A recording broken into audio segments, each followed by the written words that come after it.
Donc je proposais dans une présente vidéo d'intégrer les notions nouvelles de diversité interne et externe à l'astrologie que je pratique, c'est-à-dire l'astrologie Saturne, étoile fixe royale, que j'ai aussi appelée l'astrologie programmatique ou l'astrologie yin-yang. Je rappelle que sur Facebook, j'ai notamment un groupe qui s'appelle Aldébaran, qui est le nom d'une des 4 étoiles fixes royales, A-L-D-E-B-A-R-A-N. Manquerait d'ailleurs que Aldébaran, ça fait penser un peu à Heilbronn. Voilà, un petit détail sans grande importance. La phase yin, la phase de conjonction, donc, une phase qui va favoriser la diversité interne. C'est-à-dire, on va englober tout le monde. Tout le monde est dans un ensemble, dans un même et seul et même ensemble. Lorsque Saturne, en revanche, s'éloigne de l'une des 4 étoiles fixes royales, c'est-à-dire Aldébaran, Antares, Régulus ou Fomalo, eh bien, on va basculer de la diversité interne à la diversité externe. C'est-à-dire ce que l'on considérait comme pouvant se trouver à l'intérieur du système, on va le mettre à l'extérieur, ou il va se mettre à l'extérieur, enfin peu importe. Dans le cas de l'Algérie, eh bien, jusqu'en 62, l'Algérie faisait partie depuis 130 ans et plus de la France. Elle était donc intégrée dans une diversité interne. Et dans interne, il y a intégré. Et à partir de 62, à partir de l'indépendance de l'Algérie, à la suite des accords d'Évian, qui n'ont pas d'ailleurs été très bien respectés, on est passé à la diversité externe.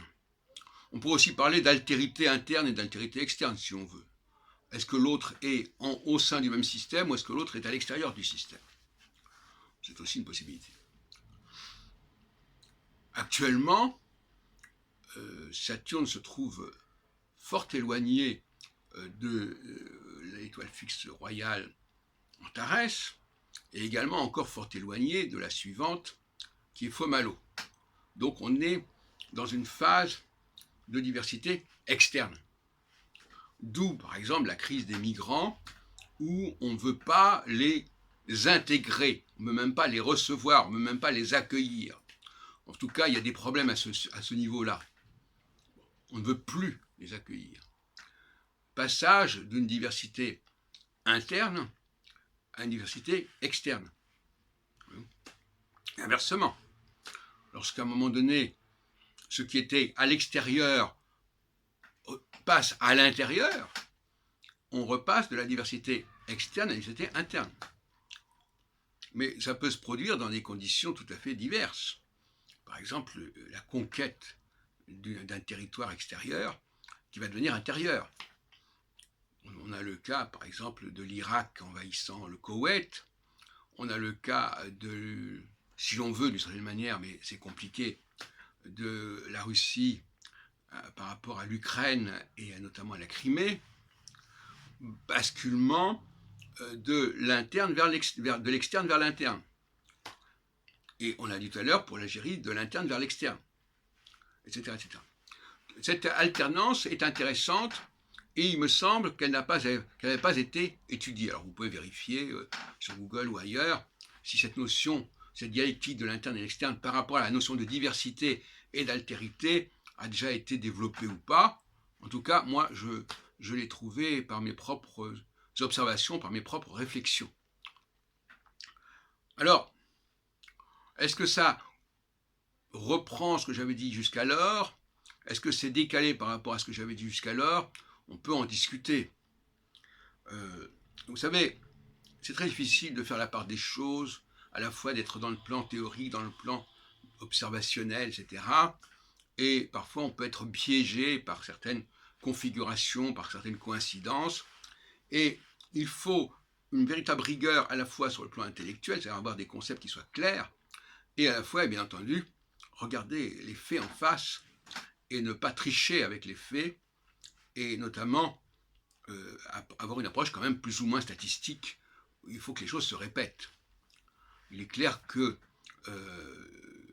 une configuration, une correspondance ponctuelle ne saurait être concluante. Alors si on étudie évidemment des cycles extrêmement longs, on a du mal à rapprocher les choses les unes des autres. Mais dans notre cas, qui est celui d'un cycle de 7 ans, il est évident qu'on ne peut pas se passer de faire correspondre sur un siècle, par exemple, toute une série de situations qui, sans être exactement identiques, bien entendu, relèvent du même processus, du même concept, du même cas de figure. Et c'est là aussi que beaucoup d'astrologues pêchent, parce qu'ils sont toujours dans les cas particuliers, dans les cas spécifiques, ou dans des choses qui sont très éloignées les unes des autres, dans le temps et dans l'espace, et qui font qu'on ne peut pas faire de comparaison, ce qui est tout à fait fâcheux. Parce que alors la question de savoir si le réel se prête aux comparaisons ou pas. Si on considère que le réel ne peut pas s'inscrire dans une comparativité, ben à ce moment-là, où va-t-on? Donc déjà, il y a des problèmes épistémologiques assez graves qui se posent dans ce sens.